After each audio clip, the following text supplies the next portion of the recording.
That was a wonderful introduction. Please don't fall asleep on me tonight. It's a little dark in here.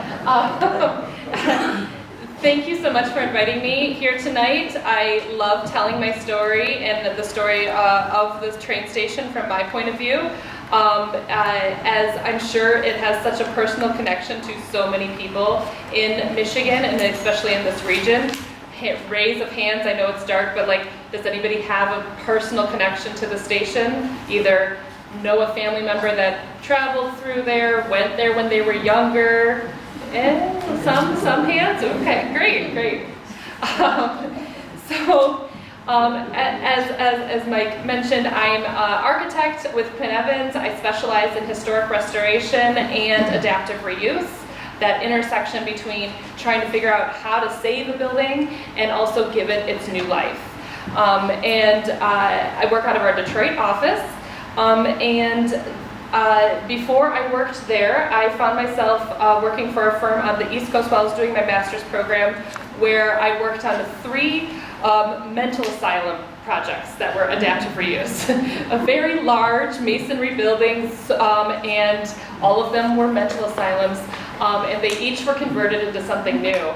I took that knowledge that I gained from those projects, and when I came back here to Detroit, I started working on the city's mammoth masonry projects.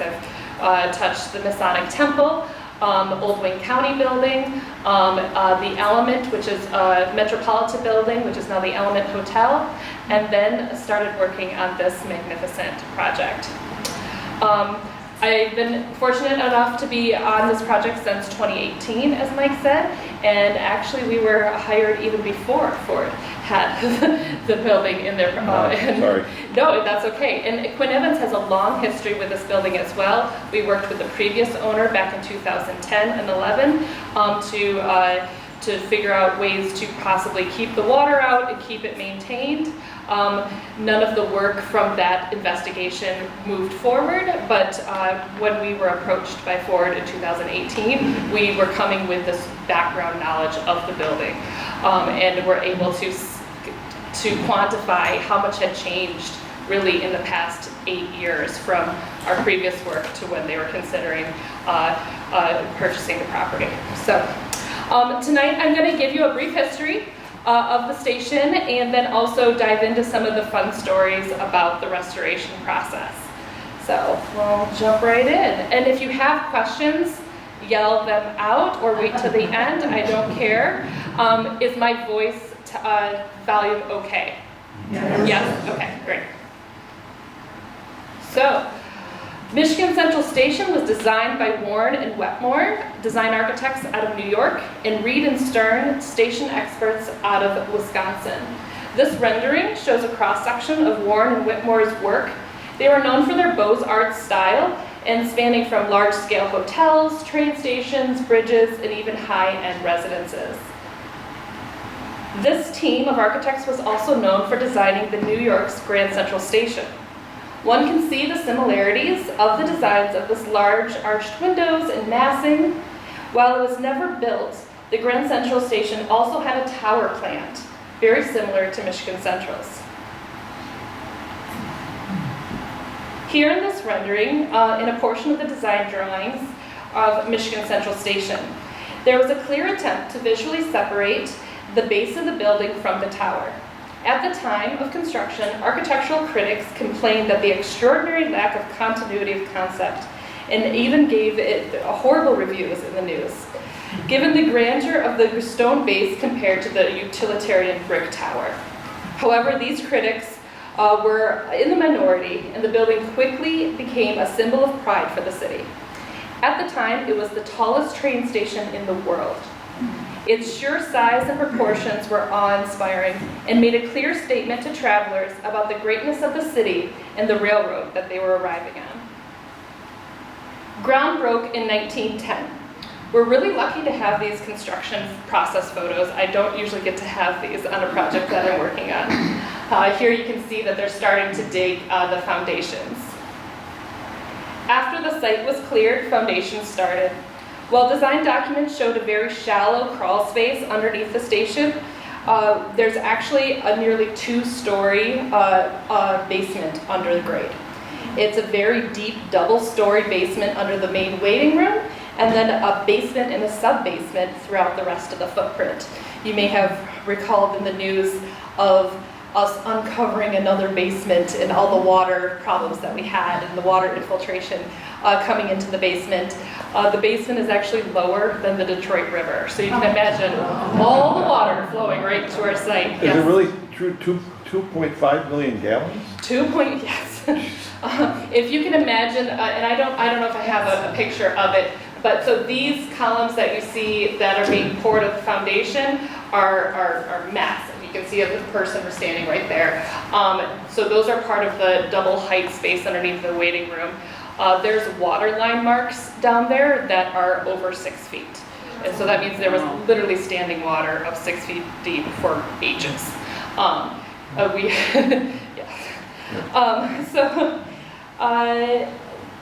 you end up with another 1 million gallons during this process.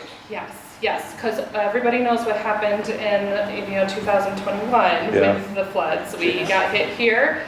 We also got hit downtown. Wow. And at that time we had a lot of the basement mostly kind of started, and there was this long corridor, and you could see the water marks up on the corridor of how it looked like it just barreled down the hallway. It was incredible.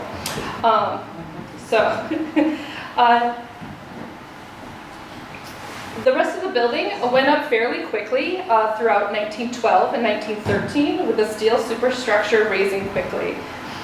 And then the masonry started to follow. In December of 1912, nearly half of the base and tower masonry was completed. And here you can see the amazing progress that was made in just 1 month from here to here. They moved quick. By June of 1913, the building was nearly enclosed and interior work had begun.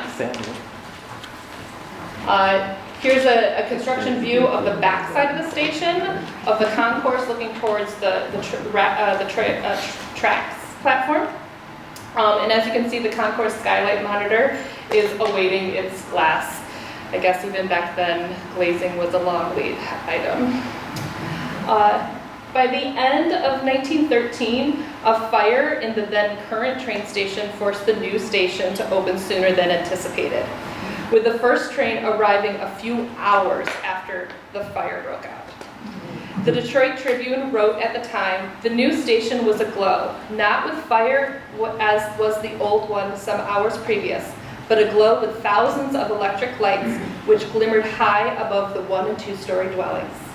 The new station had then had its more formal opening in January of 1914. A few years after opening, the U.S. entered its World War, and it was a major station for departure and homecoming for the men and women in the battle. In 1922, the Roosevelt Park was completed, creating a Parisian-like boulevard at the northern approach to the station. In its heyday, nearly 4,000 passengers and 3,000 workers were in the building each day. In the middle of World War II, national tours to drum up support for the sale of war bonds arrived in Detroit. Here in this picture, you might notice Lucille Ball, Judy Garland, Mickey Rooney, and Fred Astaire. Many people who had shared stories at the station recall family members who left or returned home from the war through Michigan Central. With the rise of the automobile and the decline of rail travel, coupled with the civil unrest in the city, by the 1960s, usage of the station declined. Large areas of the station were closed off to the public, and here you can see the grand waiting room being used as storage.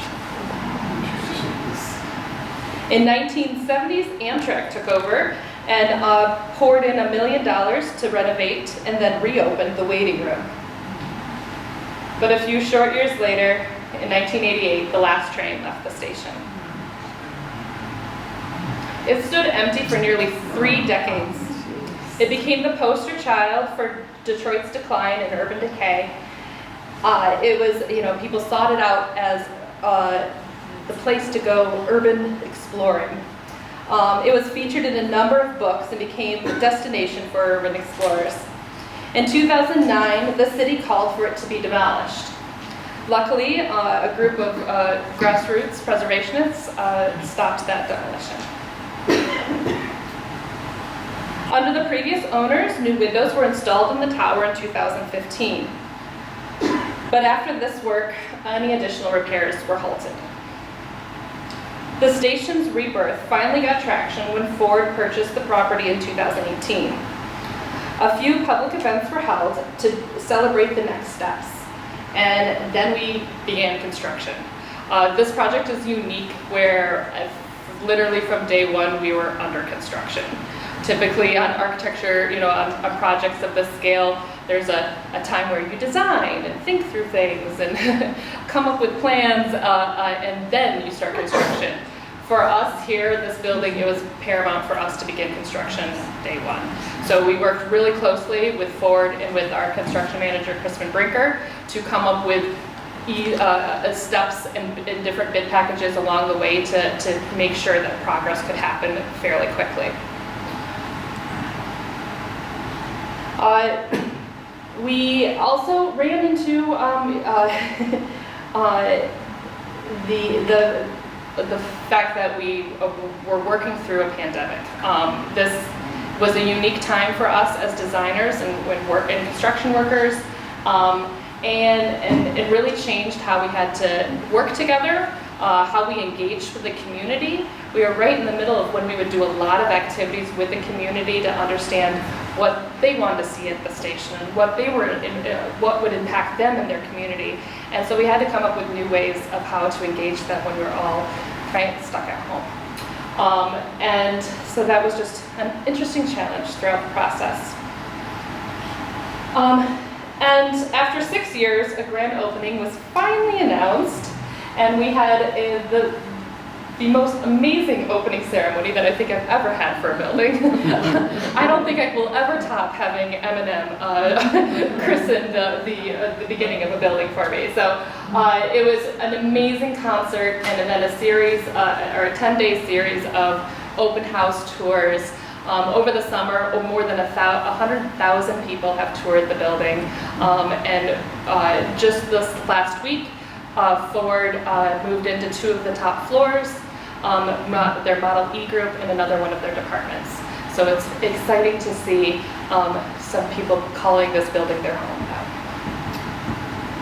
now. This building is a part of Ford's Corktown investment. It's a 1.2 million square foot development that includes this building and the book depository by Albert Kahn next door, as well as a couple of other properties throughout Corktown.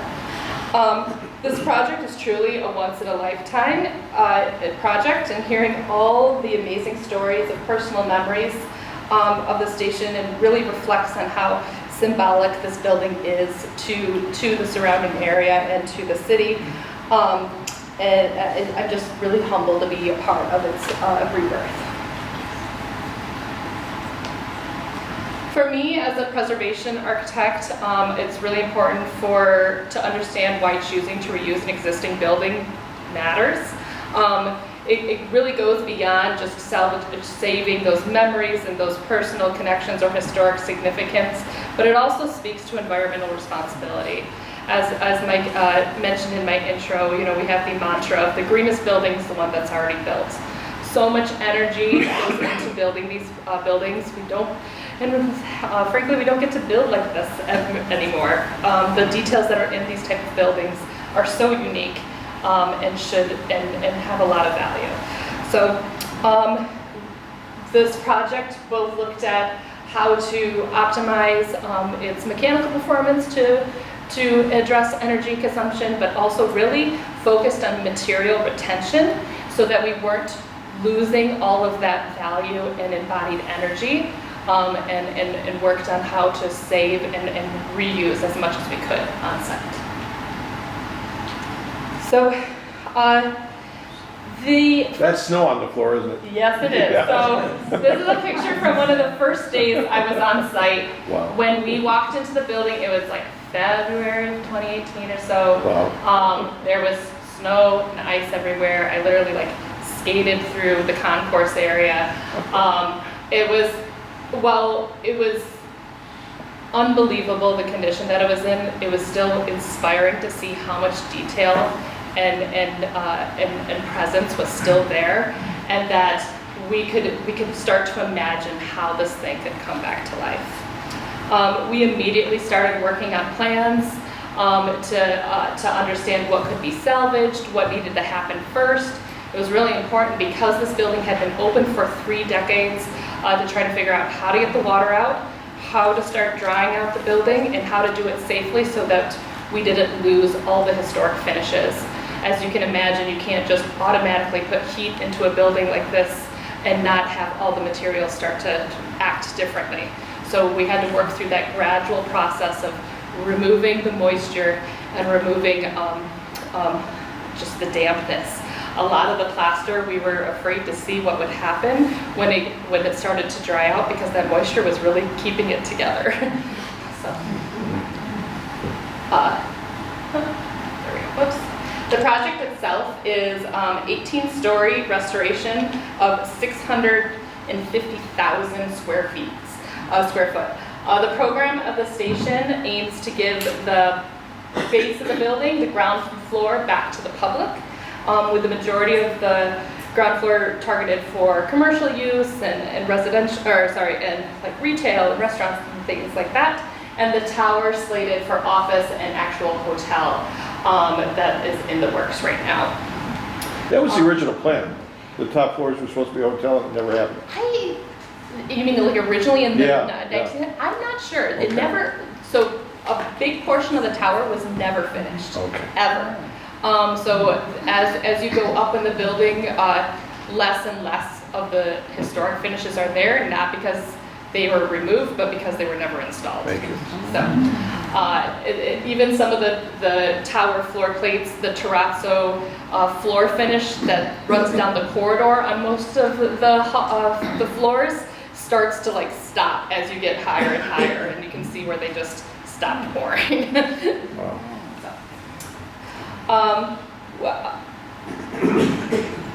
Let's see. The ground floor is a variety of historic spaces that were all a big emphasis of our work on the property. The first, just to orient you north, up at the top is where Roosevelt Park in Michigan is. That north entry got you into the historic waiting room. From there you would go into the ticket lobby, and then you'd pass through into the concourse. And the concourse you would go down a ramp and go under, and then go up to the tracks, and you could go to which platform your train would be on. On the eastern side, there was a trolley drop-off. The trolley would drop you off, you would walk across the bridge, you'd come in through the elevator lobby, go down the arcade that was flanked with stores like barbershops and other amenities, and then you would enter into the ticket lobby. There was also a carriage house on the western side where it was a carriage and then taxi stop where you could be dropped off from there and then enter through the concourse on the west. This building really has entrances from all 4 sides, and that was important for us to think through as we're redesigning it, to understand how different communities and different users would use this building to maintain kind of those access points. It was also really important for us that visitors all kind of could share the same experience when they entered the building, no matter what their mobility issues is, or if they had young children with them in a stroller, that they didn't have an alternate path through the building, that they could experience the building the same way as anybody. So those were all the grand spaces that we were really focused on, trying to keep those sight lines and preserve those views as you walk through the space, so you could understand those historic paths that people would have taken as well.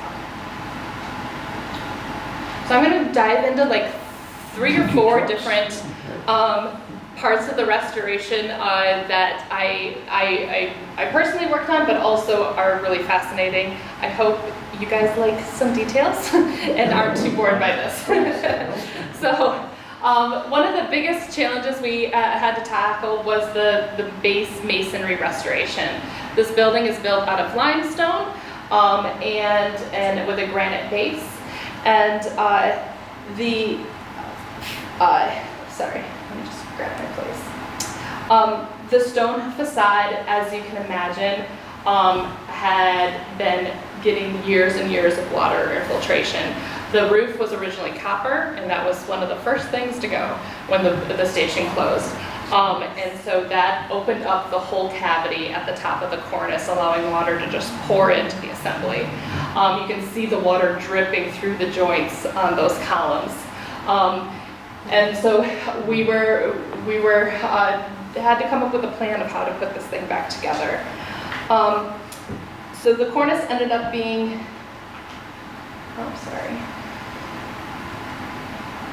the cornice ended up being disassembled from that cornice down to the capital, and that allowed us to get into the steel that was in that perimeter and fix it.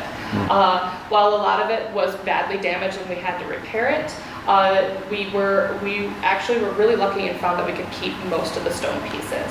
A lot of them were massive, 6-foot deep pieces of stone. Though we did have to replace a few of them that the water damage was just too much. And for that, we worked with our masons, and we were able to find the original purchase of the stone from the 1900s and what quarry it came from. And through working with that quarry, they were able to find the original kind of purchase ticket and the stone tickets from that when they quarried it. And in their archives, they had found that while they were quarrying the stone for the project, they had quarried extra. And they had put it out in their quarry yard, and that it was still there. Which is important, because as you can imagine, stone looks differently depending on where you cut it from in the earth, right? And so to match stone and make it fit back into a historic building like this, it's important to try to figure out where it was quarried from and try to get that age of quarry as well. So not only could we find the original quarry, but we could find the original time it was quarried at. So we used a drone and found where they had stockpiled it, and then we were able to get a road out there and extract those pieces, and those are the pieces that we ended up using to recreate the missing. Now, this was deactivated. You had to cut the trees down and make a road to get back in. We did, yes. Wow, amazing. Where was the quarry? It's in Indiana limestone, yep. So here is at the Masons fab shop. We were taking these large blocks. You can see on the right-hand side what an original one looked like. They took one off of the building, or a couple off of the building, and brought it back to their shop so they could scan it and digitize it to create molds. And they used both traditional means of hand carving as well as CNC carving to recreate these elements. So you can see one of our stonemasons starting to do the hand carving on the block. So here, there it is, back installed. You can see a little bit of the difference in the stone coloration. The new color looks a little bit more beigeier right now, but it starts to fade and blend in after a few years. Where did you find the artisans? We're really lucky here in Southeast Michigan. We have some great masons. And for a job this size, we ended up having 3 different masons on the job. And they each kind of worked on different parts of the building. So we were really lucky. All that by just 3 masons? No, so 3 mason groups. So 3 different companies, sorry. Yes, just 3. Joe did the front, Larry did the side, yeah, exactly. So here, just to kind of see the transformation, here it is in 2018, and then here it is now. Go back to that other picture. Yeah, and here it is stepped back to see the full. 2 pictures back for a second. Yep. Look at that. Wow. What is the roof made of now? Copper. Oh, it's back to Yes. copper. Yes. That includes power washing though too, right? It we did wash it. How do you yes. wash it, yeah? So there's a gentler means to wash Okay, it, but yes, we did wash it. Wow. Yep. And you can there is still some discoloration to the stone. That limestone kind of sucks in that moisture, and it gives you some of that discoloration. But overall, it's just a dramatic transformation. So similarly, the tower restoration was another feat. The tower is made out of brick and terracotta with cast iron spandrels at each of the window floor levels. The terracotta, as you can imagine, like the cornice down below, was a source of water infiltration. The top layer of that roofing had been compromised for years, again allowing moisture to just pour into that cavity. And just for scale, this cavity right here in there is big enough for me to stand in, and we did stand inside there to survey and understand how it was all put together. But as we started to do our survey and understand what was going on, we determined that we could start to peel off the top part of that cornice and analyze the steel and work with our structural engineers and the mason team and kind of piece by piece figure out how to repair it. Here's one of my teammates looking into that cavity. She's strapped in. So what we determined is while a lot of the terracotta at that top level had been compromised, and we could salvage the majority of the rest of it. And in lieu of going back in traditional terracotta, we designed a replacement material which is called GFRP, a glass fiber reinforced polymer. This is cast very similar to how you would cast plaster. You make a mold, and we were able to capture all the original details, but it is way lighter. Terracotta is a very, very heavy material, and so to go back in terracotta, we would have had to reinforce a lot of the steel that was up at that cornice. So in lieu of trying to add more steel and more structure to the top of the cornice, we looked at how we could repair the steel and add this lighter material to it. So it all kind of pieces together and looks exactly like the terracotta did. And so here you go on the left-hand side, the original, and then on the right-hand side, both original terracotta and replacement of of some pieces in GFRP. So it's really naked eye, you can't see the difference between the two different materials. Similarly, at the 12th floor are the Juliet balconies. These also, as they protrude from the facade, got a lot of damage from water and wind, and a lot of that terracotta had been blown out. There were also these kind of little balconies that were never really accessible balconies, but as you can imagine, any kind of horizontal surface collected water and poured it into that assembly. So similarly, those were all kind of taken apart. A lot of the pieces were actually missing of the balustrade, and we looked at keeping as much structure as we could, repairing what was missing or too badly damaged, and replacing it in the alternate material. So again, for that wow factor, here is the tower beforehand. And here it is today. Again, most of the brick is original. A majority of the terracotta is original. It was just kind of that top layer and at the balconies that had to be replaced. The cast iron is all original as well. Those cleaned up real nicely. And it's amazing to see how big of a transformation it went. Were you able to keep the replacement windows from the previous owner's attempts? We were. The windows that were installed were really well-performing windows.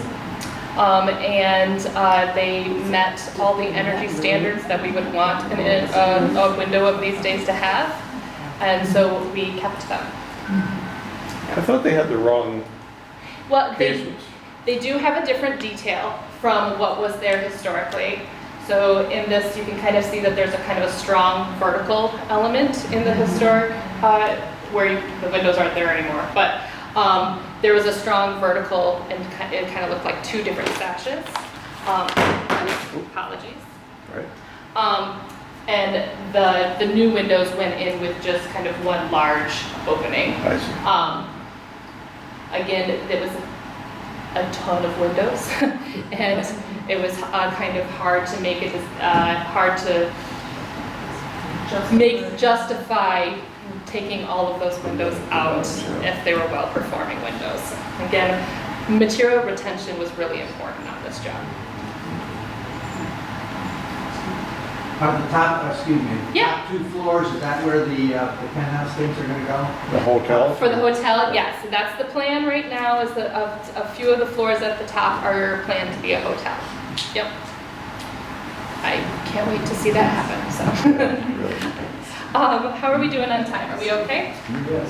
All right. I'll stay So, tonight. the two other stories I want to tell you about are in the interior restoration. One is about plaster and one is about the Guastavino. And so inside there was so many different materials. There was amazing wood and marble and plaster and just such a richness and fullness of different materials and quality of them. But the Guastavino in this building is very unique. We do not have a lot of these type of vaults here in Michigan, and even in the United States. So these vaults are named after Raphael Guastavino, and he was an engineer and came up with this vault system that is all self-supporting. It's layers of tiles on top of each other that all kind of like herringbone pattern overlap each other, and that's what creates the structure. He famously built one in Boston, and the story is that he had an elephant stand on it to prove how strong it was. Whether or not that's a true story, we don't know. But that's how he proved how this structure, how strong this structure was. It also had fireproofing capabilities because it was made out of terracotta. So as you can see on the right-hand side, one of those tiles from the station that has his original stamp on the back of it. And just to understand the construction of these vaults, at the apex, which is at the top of the vault, it's only 3 tiles thick, and then at the bottom, it's 22 tiles thick. So really amazing structures. What's interesting about these vaults too is because they're self-supporting, we needed to understand how they were supporting themselves so we could repair it in the correct fashion. And because the building had been, open to the elements for so long, we were really worried that all the years of water, what it had done to these vaults. These vaults are built right underneath the main waiting room's roof, the copper roof that was stripped. And so years and years of water was pouring into this building. And actually that first winter when we were on site in the kind of deep pendentives, that kind of corner that's outlined in black, behind it was ice, 6 feet deep of ice. And it stayed ice until about May. It was, so we were very apprehensive of what had happened to these vaults and how they were going to perform. So we worked with our structural engineers to do a bunch of analysis, and part of that analysis was really just crawling all around these vaults and figuring out what they looked like, what different components there were. You could see how each 3 of the vaults, as you worked from west to east, were all built sort of differently. You could tell where they start and stopped. We were, able to differentiate between cold joints from where they stopped construction versus a crack in the system. And one of the unique finds that we were able to see were these little tiny bridges and kind of support systems on the top side of these vaults. Again, these are just inch-thick terracotta pieces, sandwiched together, that all these little tiny supports created different structural needs for this vault system. So while we could understand the structure, we then had to understand how the finished tiles were holding up after these 3 decades of being soaked in water. And so we did an exhaustive sounding exercise where we literally tapped every single tile and used my children's chalk to mark out all the different conditions that we were finding. We were looking for tiles that had become debonded, so they would sound really kind of slappy. You could hear them almost like bouncing off of the surface behind them. And looking also for tiles that were cracked, and all those different conditions. And from there, all that sounding and surveying, we created construction documents that were the plan of attack for the masons to be able to restore this. So each tile was documented and had a specific scope of work and repair to it that they used as their blueprint to figure out how to repair it. 30,000 was it? So the finished tiles, there's 8,000 finished tiles per vault, and that's just the finished tile part that you can see from the main waiting room. And while this looks like there's a lot of work happening, which there was, a lot of it, we were actually able to keep the majority of the tile. We only had to replace 4% of the finished tile, 4%. It was unbelievable how much we could keep. And a lot of the tile, even if it was debonded, we could clean it and put it back up. It was a very fun part of the project. What was the size of each tile? Each tile is about 6 by 12. Yeah. Inches or feet? Inches. Sorry, inches. Yeah. So part of that process of trying to figure out how to repair it, we do these kind of trials that are called mock-ups during the construction process. And so we looked for an area that had seen a lot of wear and tear, and then worked through how best to repair it. And actually one of those parts of that mock-up was understanding how best to reattach the tile. And so for another project for the Guastavino vault, that was done recently in New York, every single tile was pinned back to place. They put these little tiny stainless steel T-pins at every single joint to hold the tiles back in place. We were like, that's a lot of pins. So we worked through coming up with this testing process and to figure out if those pins were necessary in this application. So we worked on attaching the tile a few different ways, and then set up weights and buckets and tested how much weight we could pull on those tiles in those different scenarios. And we were pleased to find out that the repointing alone, which repointing is kind of like the grout you would put in between your tile. In this case, it's like a mortar that is set between each tile. Because it's raised and kind of overlaps the tile, it was actually providing a lot of support and adhesion to the system. So we did end up having to pin a few of them because they were cracked tiles that just we were, wanted to make sure that they would stay in place. But majority of the tiles were able to just be repointed to be reattached. So for the longest time, the waiting room was covered in scaffolding, and it was, the vaults are 65 feet up in the air. It's a really tall ceiling. So having the room full of scaffolding for a majority of the job was interesting, but as that scaffolding came down and you could start to see the vault, it was such a turning point in the project for me.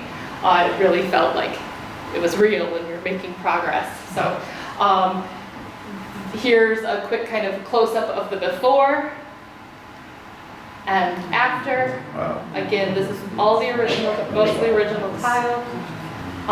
And then again, those before and afters. Here's in 2018 when we were first on site. All that snow, to halfway through construction. and then how it is today. So, an amazing transformation. So last fun story is the plaster. Plaster, it was used throughout this building in many different forms. More traditional kind of 3-coat plaster that you would see in our homes here in Grosse Pointe, to more decorative, ornate plaster, to even these kind of cast plaster pieces that were almost hung like tiles. Each of those all kind of created different details, and were also used to replicate different materials. We found that plaster was used to look like subway tile. They used plaster to look like stone, and it was very interesting to see how a material could be manipulated to recreate these other materials. Even back then, they were using alternate materials. One of those different plaster types was what we kind of dubbed the mystery material for a while. The historic drawings called it out as cast stone, and then in some other drawings it called it out as con stone. In the papers it called it marble. So what we ended up finding that it was these plaster cast pieces that were actually made to look like con stone, which is a type of limestone. On the left-hand side is the plaster at the station. On the right-hand side is of what that stone looks like in real life. And that kind of motif was used throughout the station, on the ground floor, in the waiting room, in the women's waiting room, and throughout the ticket lobby. In the restaurant, the historic restaurant is marked with all these different vaults throughout, and it was all scored to look like stonework as well. And in this place, we actually found, once we started cleaning the paint, that it was tooled to look like the limestone on the outside of the building. So it had all these kind of vertical striations and texture to it that looked exactly like the limestone on the outside. And then there was an area that we, in the dark, when we first were surveying, we totally thought was tile. And it looked like subway tile. There was next to the historic restaurant was kind of a service stair that connected to the kitchen downstairs and the cafeteria at the tower floors. And on the ground floor, it was all tile. We could touch it, we could see it through the light, through the window, we knew it was tile. And in the basement and in the upper floors, we actually found out that it was all plaster to look exactly like the subway tile. As I mentioned earlier, we were curious how the plaster would react to the building drying out. And so one of our first things that we did was go through and identify all the unique plaster elements in the building that were still intact, and figure out how best to recreate them or save them. And so in some instances we molded them so that we would have the record of them in case something happened during construction, so we could easily replicate them. So here's a silicone mold that we did at one of the finials in the tea room. And it's kind of globbed all around it, and it becomes this hard silicone, and it peels off, and then you can create a new cast for it. In other places, we were able to restore the plaster that was still there in more of that kind of traditional 3-coat process.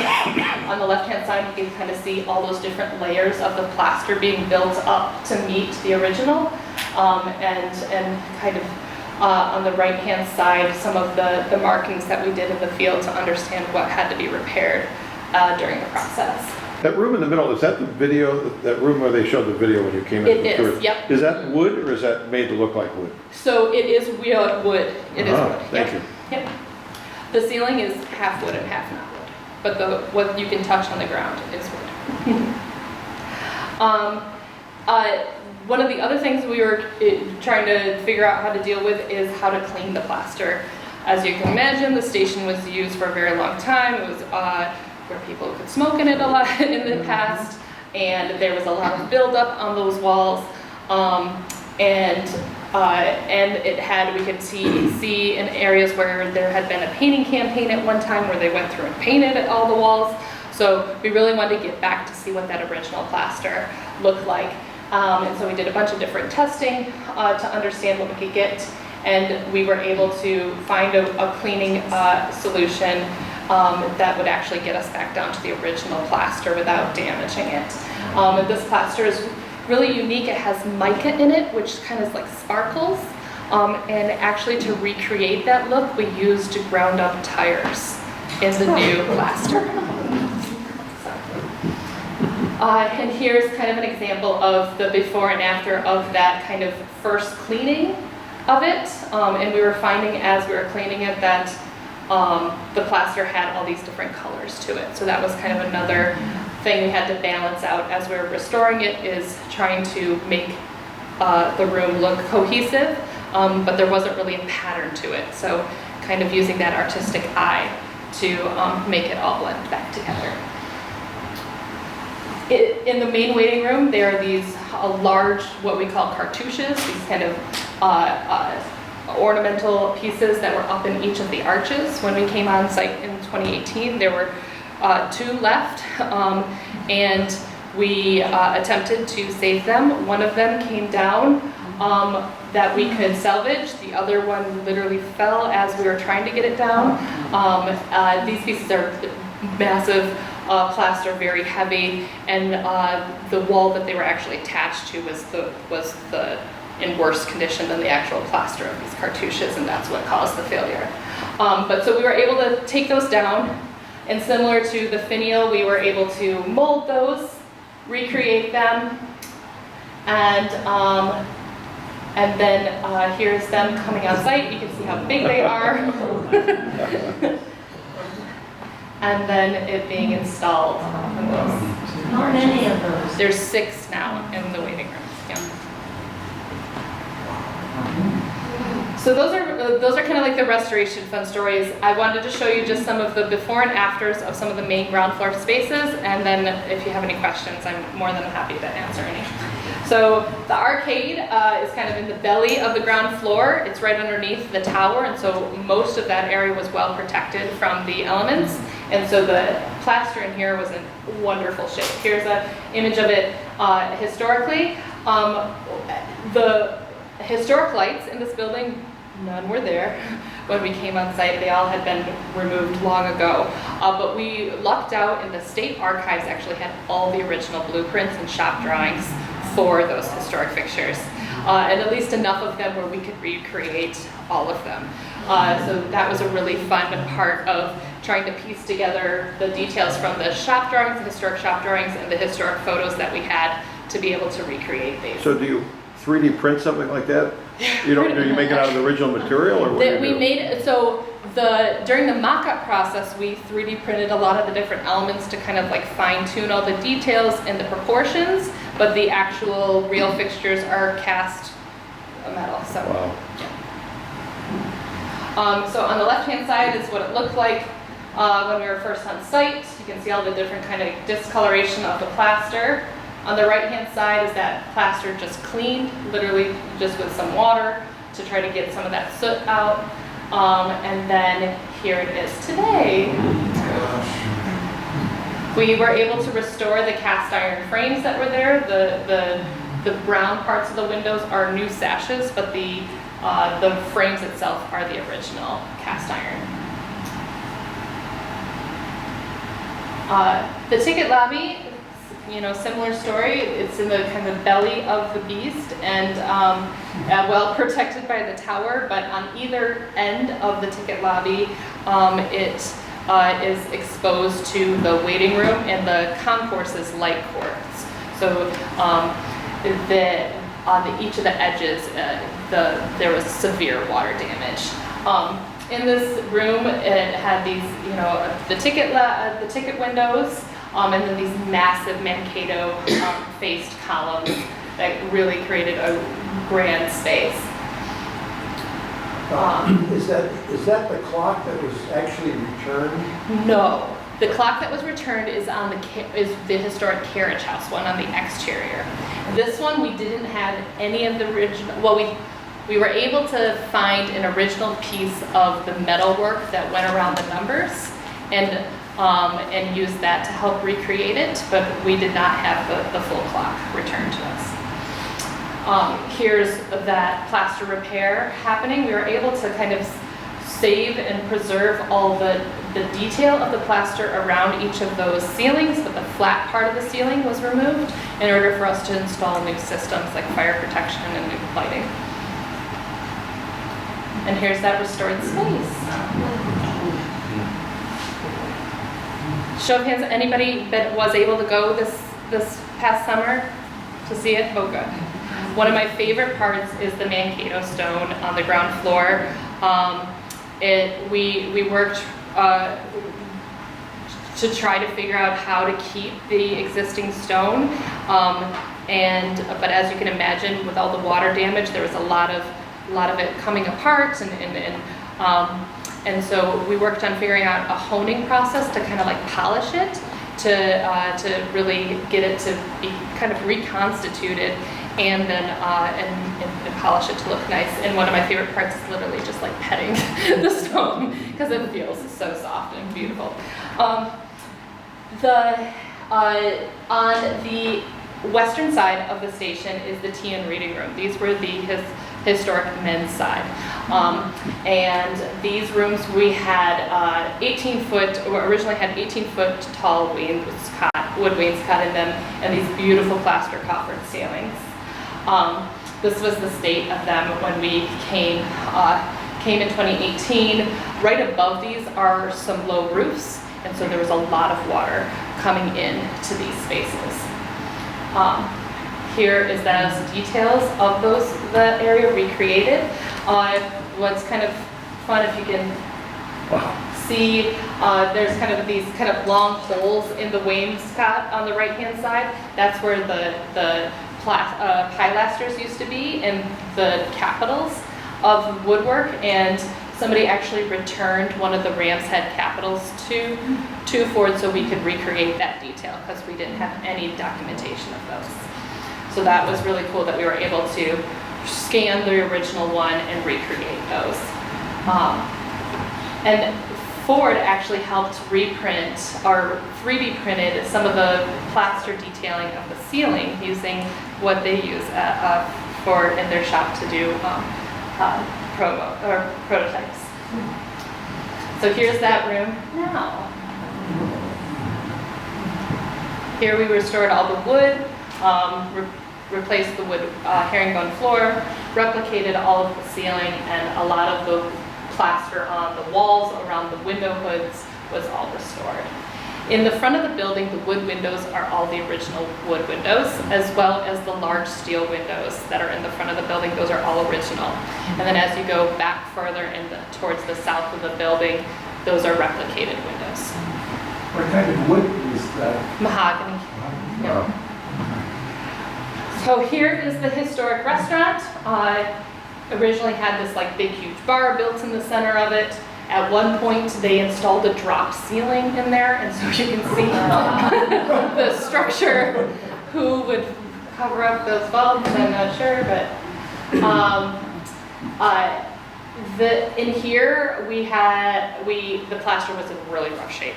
And so we ended up having to trace every single vault and every single joint so we could document how all the detail of it and figure out a way to replicate it.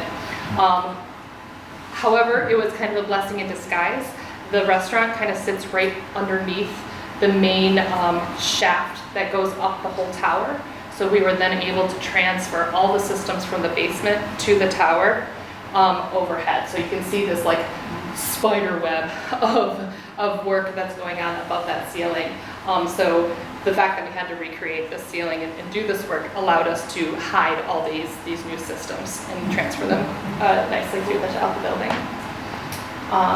And here it is now.